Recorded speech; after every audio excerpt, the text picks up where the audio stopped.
Hello, narito po kami. Sa anong pangalan niyo ngayon, nanay? Si Lisa Si Mendoza. Lisa Mendoza. May Ignacio anak po. siya na ang pangalan ay Maria Concepcion. Maria Ignacio. Concepcion. Siya is special. Anong diagnosis? Cerebral palsy po. Cerebral palsy. Ano ngayon ang problema niya? Ang problema ko po, Dok, ay kailangan po niya ma-opera yung ipin niya kasi impacted po. Ay kailangan po niya ay maoperahan po siya. Ang hiningi po sa akin ng doktor ay 250,000. Saan yan? Cabrini. Sa Cabrini po. Ay Ilan wala na po. mag-opera? Bali po 5 doktor po ang haharap sa kanya. 250,000. Patutulugin. Patutulugin Ah, may po. cardio rin? Kasi higa po ng puso niya. Kailangan po may karap na cardio, 2 special na dentist, okay. isang neuro, at saka isa pong, ano po yung anesthesiologist. Hindi ito kaya ng government? Hindi po. Bakit?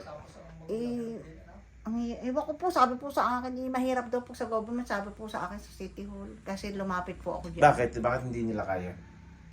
Kasi may kapansanan po siya eh. Ano po siya, nagsisisure in case. Kasi kailangan daw po talaga, yung talagang mga dentista na special, Patutulugin siya. patutulugin po siya.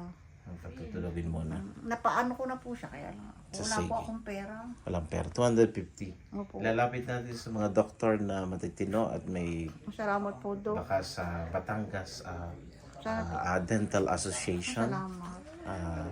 na together with our president, Salamat po. Dr. Nini Castillo Hernandez at tropa nila. Tingnan natin Salamat po, kung dito Father, sa siguro. Wawa ay Sa buot Aplaya sa buot po ako. Aplaya.